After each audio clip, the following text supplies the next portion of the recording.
Me gozo en el Señor poder llegar hasta sus hogares a través de este estudio bíblico, y estamos en la perspectiva del Antiguo Testamento y esta es la octava parte y comenzaremos en esta ocasión con Esdras. Es un libro pues muy poco leído, pero aprenderemos mucho acerca de los principios que nos puede arrojar toda la información de este libro. Dentro del contexto de información que tiene este libro, hay algunas cosas pues que no se saben si no se estudia todo el libro. El libro es la perspectiva, perdón, es un bosquejo simplemente de el libro, y donde tiene los generales nada más para saber cómo está estructurado el libro, y además de los puntos principales los cuales se relatan en la historia de Israel y la historia de los personajes involucrados siempre dentro de la escritura. Pero antes quisiera llevar una oración para que sea el Espíritu Santo guiándonos a través del estudio de tu palabra. Señor Dios, damos gracias porque nos das el privilegio de poder llevar este estudio hasta los hogares de nuestros hermanos en Cristo, los estudiantes del estudio del Instituto Bíblico de la Gracia en San Miguel. Padre, dispone en su mente y en su corazón el deseo de estudiar y aprender cada vez más.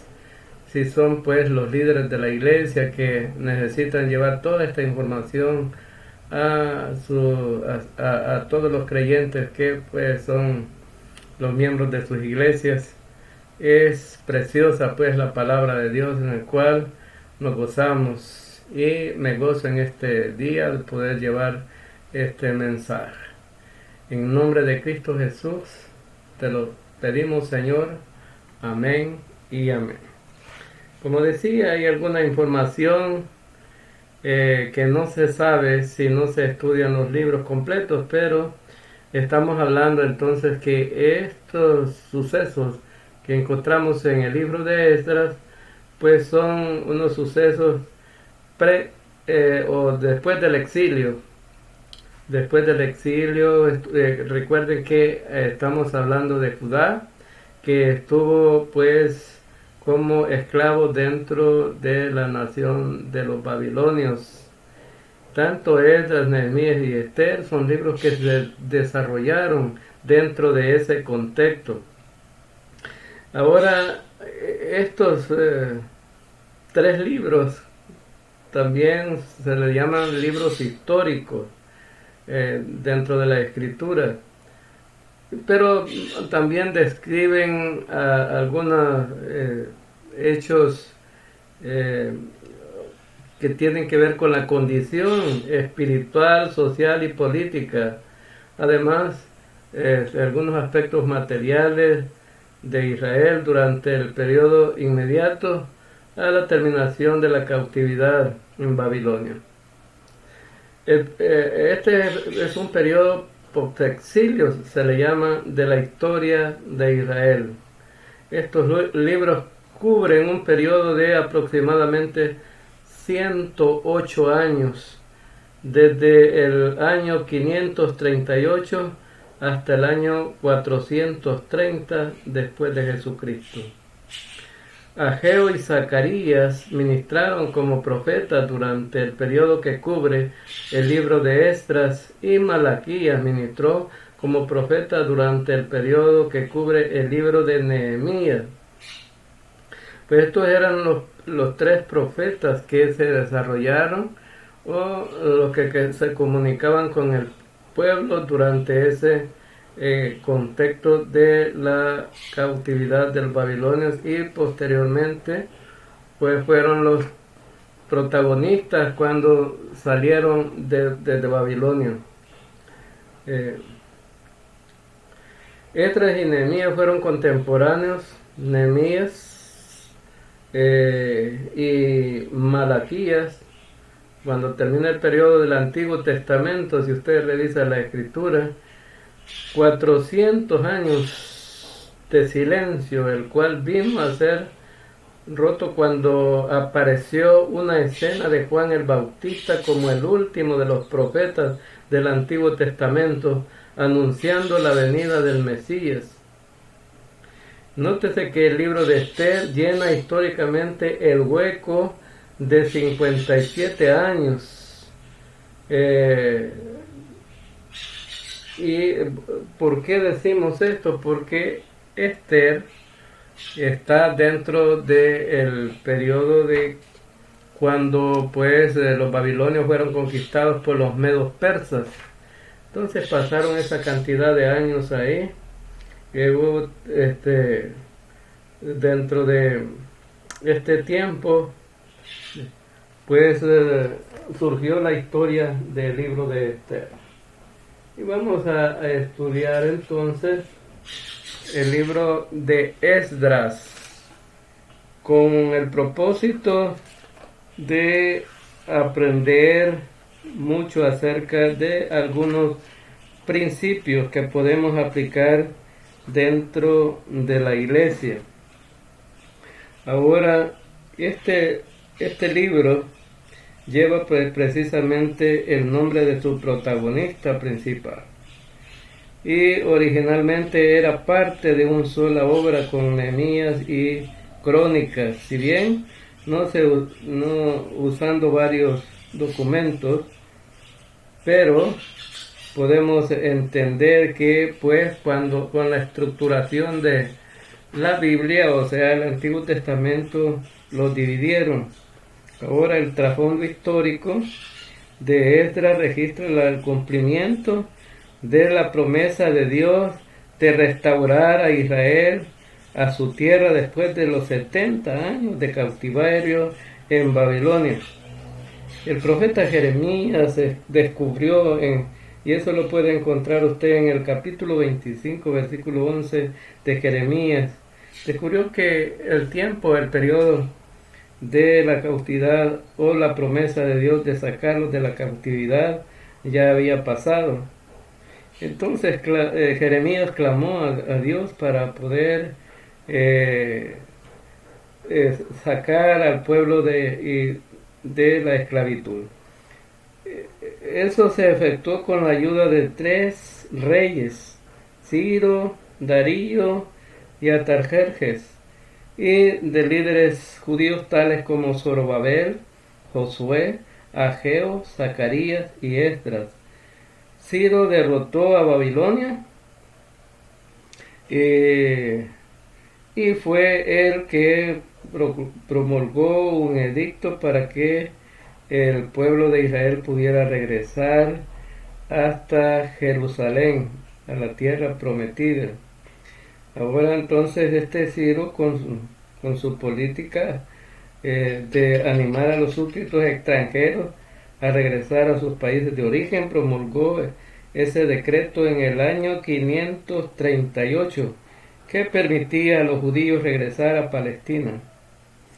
Entonces podemos ver que la introducción de Zacarías, cerca de 50,000 judíos regresaron bajo la dirección de Zorobabel y pusieron los cimientos del templo.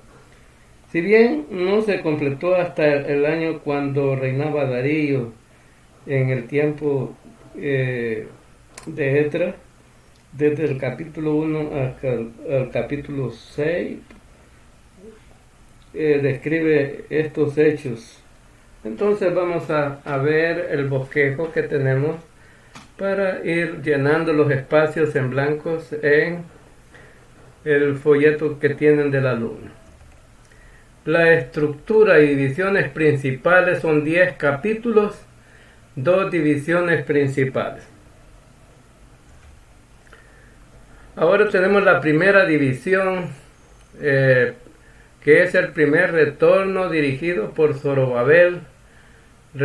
Y lo que vamos a encontrar en esta primera división es la restauración del templo. Y es el estudio precisamente de los capítulos 1 a capítulo 6. Parece que no lo tenemos aquí, ¿no?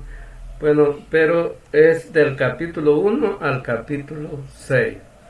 Y vemos el decreto, aquí tenemos el bosquejo de esta división. El decreto de Ciro.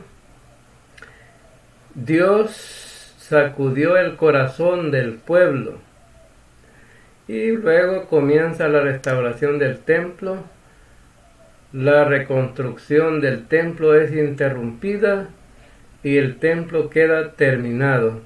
Si leemos estos 6 capítulos, nos damos cuenta que este bosquejo se cumple, porque encontramos el decreto de Ciro, encontramos, bueno, al pueblo con los anhelos de Dios de cumplirles pues con su promesa de restaurarlos, llevarlos a la tierra.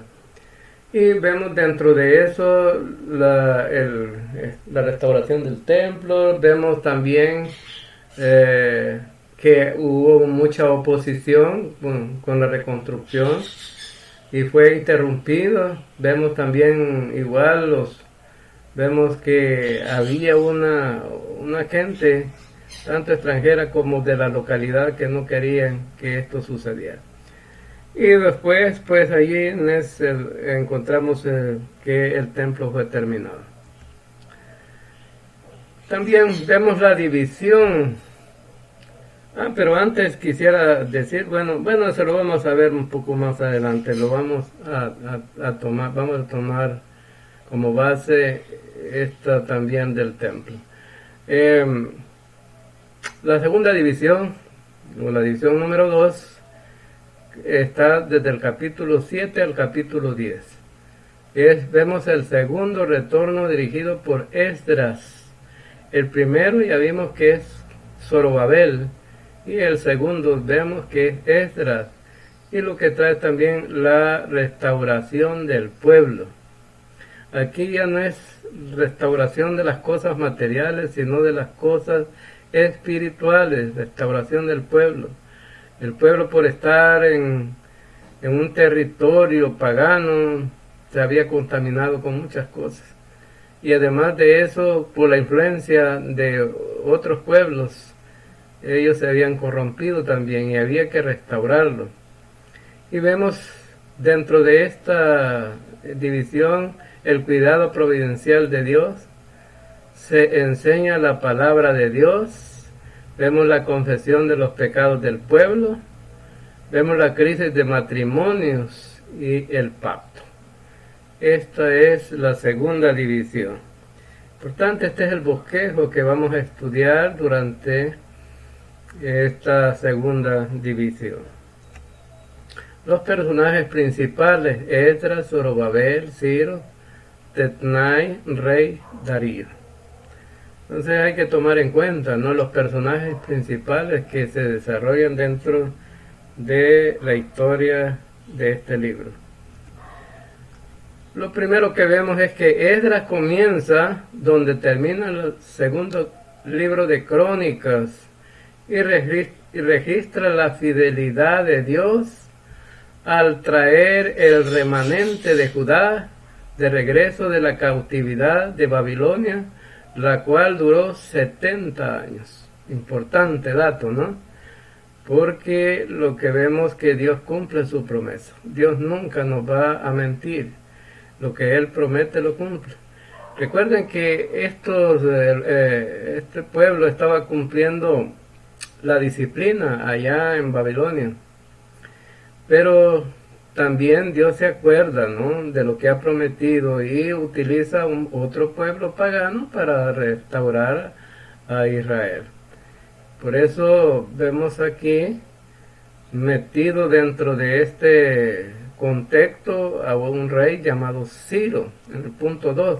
Ciro, que gobernaba a los medos y los persas, había conquistado Babilonia. Entonces, Dios hace las cosas como Él quiere. Él los introduce a la disciplina, Él los restaura también y utiliza a otro pagano para que pueda restaurar a Israel.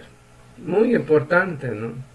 Por eso encontramos en la Escritura que la soberanía de Dios es muy muy importante reconocerla. Y a veces nos quejamos de Él y decimos, ¿por qué? Bueno, Él tiene el control de todo y Él sabe cómo hace las cosas y cómo va a iniciar y a terminar cualquier hecho, cualquier evento que se dé en la historia de los pueblos. Por eso, cuando hablamos acerca de cualquier nación, pues ha sido la voluntad de Dios que suceda todo esto. Y dentro de esa voluntad, Dios va a hacer algo que va a terminar para bien. No debemos de olvidar eso. En el punto 3, en el año 538 antes de Jesucristo, Dios puso en el corazón de este rey dictar un decreto que permitía a los judíos retornar a su tierra, Jerusalén, a reconstruir el templo. En menos de 50,000 regresaron a Jerusalén. Entonces vemos ahí que pues estaban viniendo poco a poco.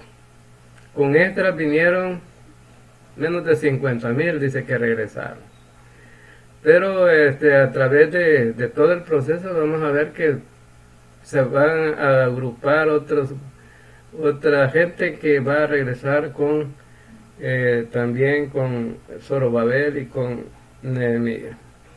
Entonces vemos que en el punto 4, lo cual representaba una pequeña porción de aquellos que estaban en el exilio. Recuerden ustedes que el libro de Esther ya lo estudiamos. ¿Por qué Esther estaba entonces fuera de Jerusalén, fuera de su tierra? Es porque ellos fueron exiliados a Babilonia, pero luego cuando los medos y los persas conquistaron Babilonia, ellos se quedaron ahí, no quisieron regresar. Entonces el trama de esta historia de Esther se desarrolla dentro de ese contexto que los medos y los persas habían conquistado Babilonia. En el punto 4 vemos que esta pues era una pequeña parte de los que habían quedado allá. O sea que había muchísimo pueblo fuera de su tierra. Aquellos cuyo corazón fue conmovido por Dios regresaron bajo la dirección de Zorobabel. Entonces vemos aquí bajo esa dirección de este hombre, Zorobabel, un líder de Israel, vemos aquí que este hombre lideraba a un buen grupo de personas para regresar a la reconstrucción del templo. Entonces se realizó un censo, punto 6, se realizó un censo del pueblo y se levantó una ofrenda para cubrir los gastos de la construcción. Después que se construyó el altar, se restableció el sistema sacrificial y entonces fueron puestos los cimientos. Ahora, entonces, cuando hablamos de los cimientos, es que también el templo estaba destruido. Entonces, el templo estaba siendo reconstruido poco a poco. Ahora, entonces, porque vemos que esta reconstrucción de este templo no es el mismo de Salomón. El de Salomón fue destruido. Y entonces aquí vamos a ver, se habla de reconstrucción, pero la verdad es que cuando lo hicieron el templo, era un templo nuevo, más pequeño que el anterior, pero que calificaba con los estándares de Dios, es decir, con todos los requisitos para la adoración. Esto es importante también saberlo. La fecha era alrededor de 535 antes de Jesucristo, 70 años después del primer exilio que había ocurrido en el año 605 antes de Jesucristo. Entonces vemos aquí que este punto nos marca el tiempo ya ocurrido. En el punto 8 se presentó gran oposición a la reconstrucción por parte de los samaritanos, Ustedes saben que mucha gente que regresó a Jerusalén, allí habían otros pueblos, como no que habitaron la tierra, puestos por los babilonios. Entonces esos pueblos con los judíos se mezclaron y hicieron un nuevo grupo de gente llamado los samaritanos, que era una mezcla de judíos con extranjeros. Entonces, y otra gente del pueblo también los desanimó. Es decir, que había gente dentro del pueblo que no quería que se reconstruyera. Entonces vemos cómo muchas veces dentro de las iglesias pasa esto, ¿no? Que algunos tienen el ánimo de hacer la tarea, vamos a evangelizar y vamos y llevemos el mensaje del evangelio. Otros dicen, no, ¿para qué? Y de todas maneras, allí donde vamos ya hay muchos creyentes, pero el Señor nos ha mandado a que vayamos a predicar a toda criatura, a todo ser humano, no importa la condición, la raza, o cualquier estrato social, no importa el color ni el tamaño, el mensaje es para todos. Y esto que estaban desanimando, interrumpieron la obra del templo por 15 años. Fue durante el tiempo de Ageo y Zacarías, estos dos profetas que iban a servir como para animarlos nuevamente. Vemos entonces que si estudiamos el libro a estos profetas, nos vamos a dar cuenta qué fue lo que realmente ellos hicieron para animar a esta gente. En el punto 9 dice que los profetas Ageo y Zacarías profetizaron delante del pueblo a terminar la tarea. Es decir, el ánimo de los profetas sirvió para que ese templo se terminara, porque Dios les estaba enviando un mensaje. Dios nos envía también un mensaje a nosotros, que no dejemos las cosas empezadas, que las terminemos. Hay muchas cosas que hacer dentro de la iglesia, y algunas cosas siempre las dejamos a medio. Pues no es correcto, ¿no? Dios estaba animando a esta gente que había que terminar el templo a través de los profetas. En el punto 10, después de confirmar el decreto de Ciro, en el año 520 antes de Jesucristo, el pueblo reanudó el trabajo y completó la obra, dedicando el templo alrededor del año 515 antes de Jesucristo.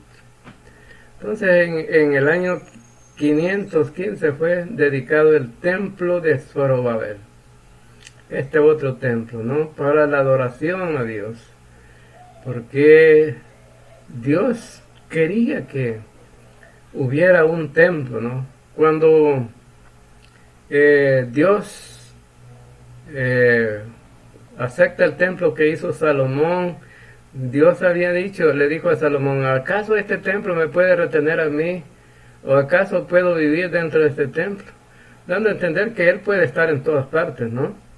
Pero, más sin embargo, era la voluntad de Dios que el templo fuera reconstruido. Porque el pueblo de Israel tenía su propósito, ¿no? Porque el pueblo de Israel, el templo lo usaba para la adoración a Dios. Allí estaba el lugar santo, el lugar santísimo, donde pues estaba el tabernáculo y estaba los implementos que se necesitaban para la adoración, para los sacrificios dedicados a Dios. En el punto 11 vemos que el templo construido bajo la dirección de Zorobabel no fue tan grande ni tan glorioso como el templo que Salomón construyó. Era más humilde, ¿no? Pero, como decíamos, cubría con las expectativas de Dios. Es decir, que Dios estaba de acuerdo con este templo, ¿no? Para la adoración. Punto 12. El templo cumplió con su cometido para llamar la atención de la adoración del pueblo de Dios. Y eso es lo que decíamos, ¿no? Lo importante era que se llevara la adoración a Dios en ese templo y que cumpliera los estándares de Dios, es decir, que hubiera un lugar santo, un lugar santísimo, un lugar donde pudiera entrar el sumo sacerdote a hacer los sacrificios por el pecado. Bien, vemos entonces la segunda división del libro de Esdras, que está en el capítulo 7, el capítulo 10. Y vemos el segundo retorno dirigido por Esdras. Recuerden que un grupo lo trajo Zorobabel y ahora vemos a Esdras involucrado. La restauración del pueblo. Esdras era un sumo, bueno, no era un sumo sacerdote, pero era un sacerdote. Y a él le interesaban más las cosas espirituales que las cosas materiales, ¿no? Ahora vemos entonces que esto pues tiene que ver con la restauración del pueblo, porque él se va a involucrar en las cosas espirituales.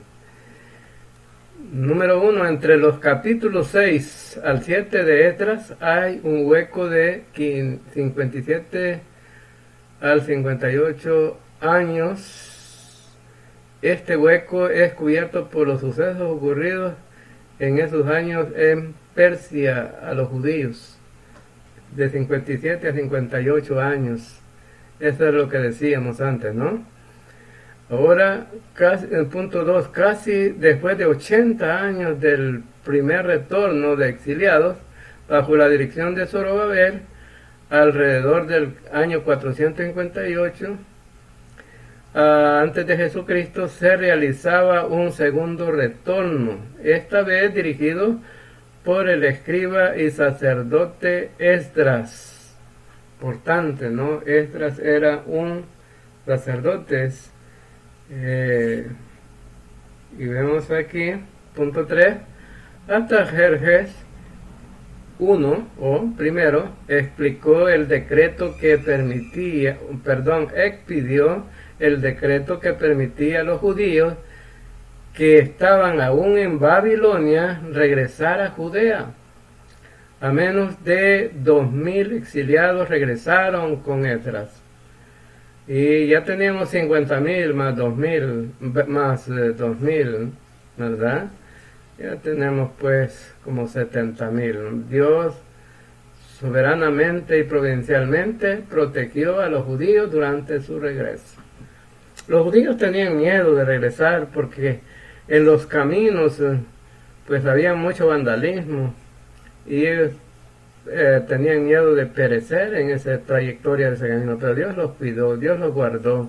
De igual manera Dios nos guarda a nosotros, Él tiene cuidado de nosotros. Debemos de confiar en las promesas de Dios. Y a veces cuando estamos en aflicción, cuando tenemos dificultades, cuando tenemos problemas, cuando tenemos enfermedades, cuando nos pasa cualquier cosa, ¿no? Problemas en la economía, en la familia, en los hogares, en los matrimonios, muchas veces pensamos que estamos solos, ¿no? Ahí está Dios. Él solamente quiere que lo incluyas en tu vida, en las situaciones que tú estás pasando. Verás que esto da mucho resultado, ¿no? Dios va a siempre a estar contigo, no te va a dejar. Punto 4. El propósito de Esdras era la de renovar al pueblo judío en su tierra mediante la enseñanza de la palabra de Dios. Es que la palabra de Dios siempre es importante, ¿no? Para la iglesia tenemos la palabra de Dios, como dice el apóstol Pedro, que es más segura, porque podemos leerla y nos anima y nos ayuda. La palabra de Dios tiene mensaje para todo tipo de problemas, para todo tipo de temas que pueden desarrollarse, ¿no? Pedro anima a los creyentes a desear la palabra de Dios como niños, ¿no? La leche espiritual no adulterada. Para que podamos crecer, la palabra de Dios es importante en la vida entonces de los creyentes. Aparentemente los judíos que habían regresado a su tierra no estaban prosperando espiritualmente, tanto que se habían unido en matrimonio con mujeres extranjeras, desobedeciendo la prohibición específica de Dios de no casarse con mujeres extranjeras. Es decir, los judíos habían mezclado con los samaritanos que se encuentran, no era una mezcla de matrimonios mixtos, o podemos decir matrimonios mixtos. Entonces Dios no estaba de acuerdo con eso, y Esdras va a explicar a través de la palabra de Dios que no es correcto. Aún los gobernadores y sacerdotes eran culpables del mismo acto. Esdras confrontó al pueblo con su pecado y ocurrió un avivamiento, mediante la cual confesaron su pecado y se comprometieron a enviar a las mujeres extranjeras de regreso a su tierra. Mire lo que pasó, por eso se le llama avivamiento, ¿no? Los avivamientos no son aquellos relajos que hacen los pentecostales, que hacen bulla, gritan, cantan y hacen todo tipo de cosas, ¿no? Y dice, bueno, el bautismo del Espíritu Santo y todo, pero ese no es un avivamiento. El avivamiento es aplicar la palabra de Dios en mi vida y cambiar de forma de pensar, de esas formas de pensar equivocadas. Estos judíos decidieron enviar a las mujeres extranjeras de regreso a su tierra. Y es entonces porque la palabra de Dios les dijo a través de el libro de Deuteronomio, donde estaban todas las leyes para los matrimonios, que no era correcto no de unirse con mujeres extranjeras. Punto 7. La adoración en el templo sin la correspondiente obediencia no promueve la espiritualidad. Es decir, que el pueblo se reunía a adorar, pero Dios no estaba de acuerdo con ellos. Es cierto, iban a la adoración, pero si estaban lejos de la voluntad de Dios, su espiritualidad estaba caída. Entonces necesitaban obedecer la palabra para que ellos se volvieran espirituales. Hay gente que pues habla mucho de la palabra de Dios, pero no vive nada. Y eso pues no está obedeciendo a Dios. Su espiritualidad está baja, está caída. Por mucho que intente decirlo, mostrarlo o aparentarlo, pues Dios dice no, no es correcto. Y terminamos el libro de Esdras. Pues en esta también vamos a continuar con el libro de Nehemías. El tema de este libro se le llama el tercer retorno o restauración del muro. Ahora Nehemías venía con otra empresa, ¿no? Ya el templo estaba reconstruido, la gente habitaba en la ciudad. Ahora, entonces, la gente estaba quejándose entonces de que los muros de la ciudad no servían, que no estaban protegidos, que pues prácticamente estaban a la deriva. Pero Dios estaba con ellos. Lo que pasa es que muchas veces nosotros nos quejamos porque no entendemos a Dios. Ahora entonces, ¿quién es este Nehemías? Nehemías era el copero del rey Artajerjes I. El puesto de Nehemías era de mucha responsabilidad, porque él tenía que comprobar que el vino que el rey bebía no estaba envenenado. Este era pues de un siervo de tanta confianza, muchas veces llegaba a ser un consejero cercano. Por eso este rey pues apreciaba mucho a Nehemías.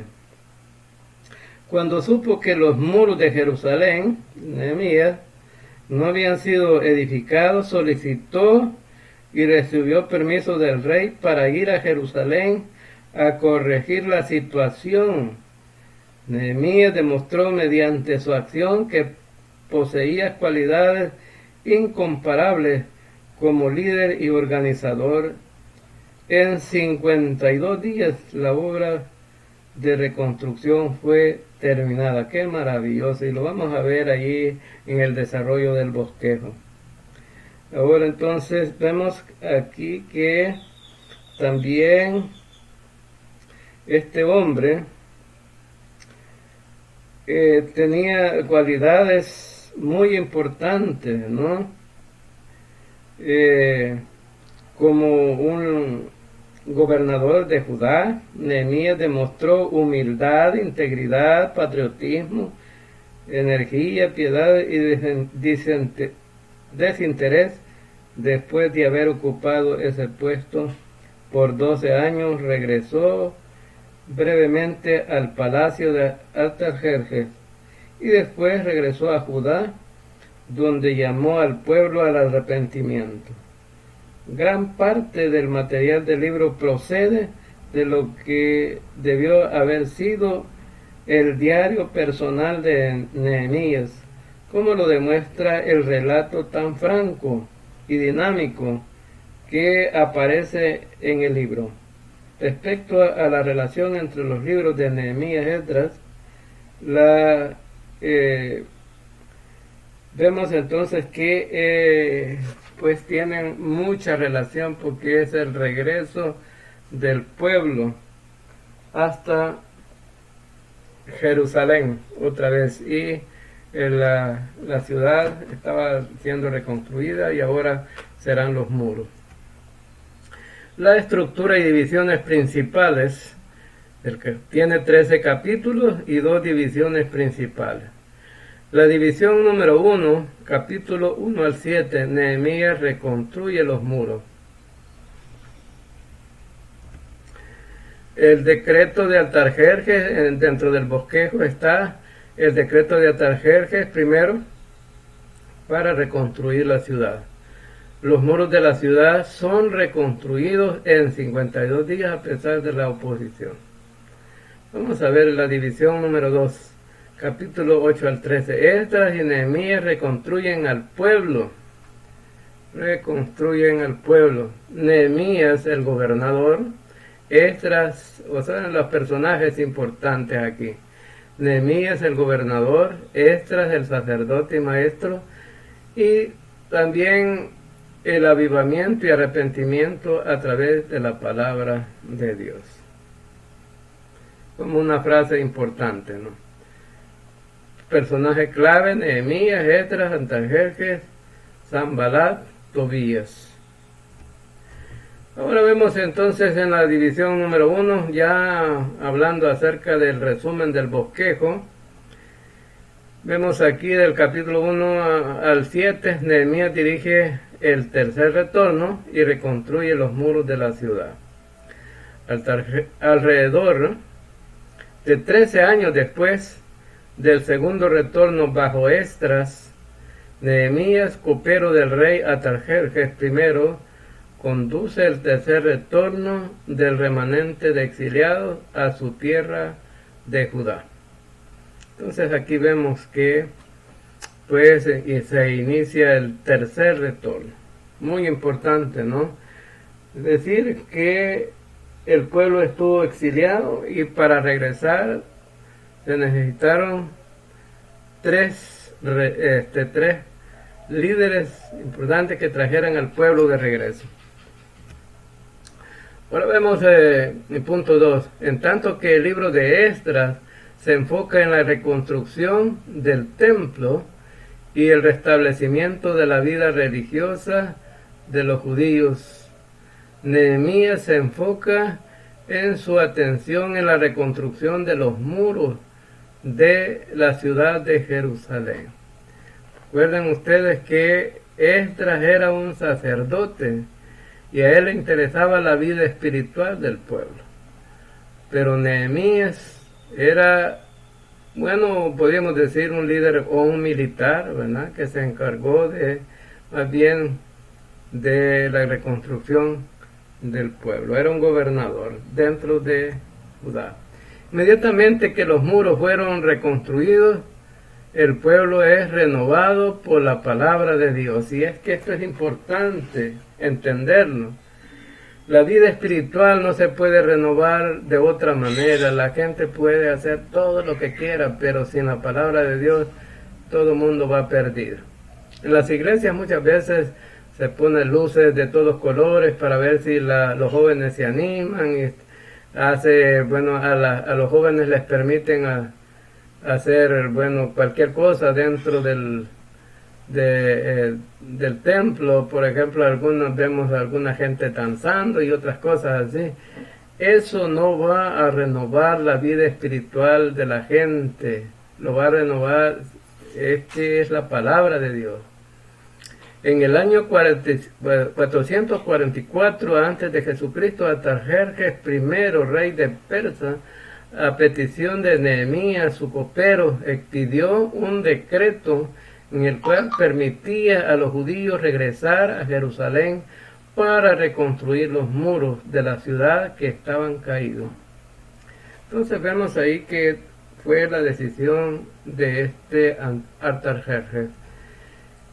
Nehemías regresó con un pequeño grupo de judíos e intentó llevar a cabo la tarea propuesta, reconstruir los muros después de inspeccionar de noche las condiciones de los muros. Sabiamente Nehemías indujo al pueblo a levantar los muros, pero apareció una fuerte oposición, tanto interna como externa. Nehemías actuó sabiamente y confió en Dios.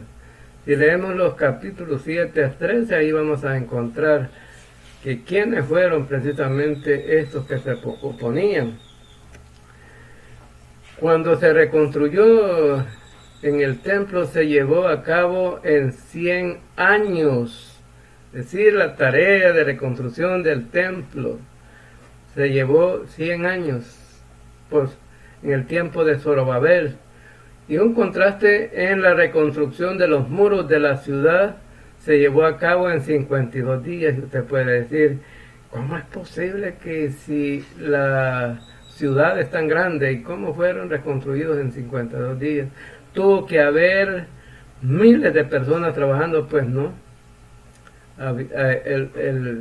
Ya vimos que unos pocos traía Nehemías para trabajar con él. Poca gente. Pero ahora, ¿por qué se reconstruyó en 52 días? Los enemigos de los judíos se vieron obligados a reconocer, oiga bien esto, a reconocer que esta obra la había hecho Dios milagrosamente. La había hecho Dios milagrosamente. Punto 7. La posición política, la seguridad y la integridad de los judíos había sido restauradas. No obstante, había falta de vitalidad espiritual entre el pueblo porque se había descuidado la palabra de Dios. Es decir, que muchas cosas ya estaban bien dentro del pueblo de Israel o dentro del pueblo de Judá. Pero habían cosas que no estaban bien todavía. Entonces se había descuidado la palabra de Dios. Entonces en la vida espiritual lo esencial es la palabra de Dios. En la división número 2 encontramos el capítulo 8 al 13. Esdras y Nehemías reconstruyen al pueblo. Número 1. Nehemías era el líder político de los judíos, en tanto que Esdras era líder espiritual. Y esto es importante porque el interesado en reconstruir el pueblo tiene que ser el líder espiritual. Ahora entonces el líder espiritual debe de velar por la palabra de Dios y la sana doctrina para que la gente pueda crecer sanamente también. Juntos condujeron a los judíos en Jerusalén al avivamiento cuando Esdras y un levita de pie en una tarima de madera leyeron la palabra de Dios. Es decir, que pusieron una posición en lo alto para leer la palabra de Dios. Eso era lo que tenían que hacer. Todas las cosas estaban caminando bien, menos la vida espiritual de la gente. La palabra de Dios es la lámpara que alumbra el camino del creyente, por lo tanto no debe de ser descuidado. El pueblo fue convencido de su pecado y lo confesó a Dios a través de Nehemías. La respuesta emocional del pueblo hacia la palabra de Dios fue acompañada de la obediencia. Otra cosa importante, podemos escuchar la palabra de Dios, podemos tener sana doctrina, podemos tener todas las condiciones para tener mucha información bíblica, como las redes sociales hoy día, o tener los dispositivos electrónicos y escuchar la palabra de Dios con toda facilidad. Más sin embargo, si no obedecemos la palabra de Dios, entonces de nada sirve. Estos judíos empezaron a obedecer la palabra de Dios para caminar bien delante de Dios. Eso es importante. Punto 4. Poco después celebraron la fiesta. Poco después celebraron la fiesta de los tabernáculos. Este avivamiento se extendió a todas las áreas de la vida de la nación, de manera que el pacto fue ratificado, las ciudades equitativamente repobladas, el muro fue rededicado, la nación se purificó de las influencias extranjeras, los diezmos y los almacenes del templo fueron restaurados, la santidad del sábado fue restaurada, se corrigió el asunto de los matrimonios con mujeres extranjeras.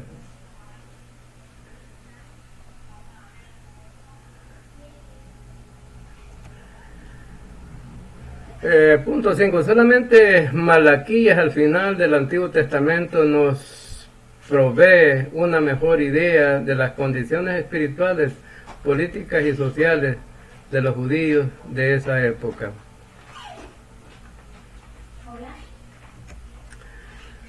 La historia bíblica de los judíos no se reanuda sino hasta que el Evangelio se abre 400 años después de Malaquías, con el arribo de Juan el Bautista, quien vino a preparar al pueblo la llegada del Mesías.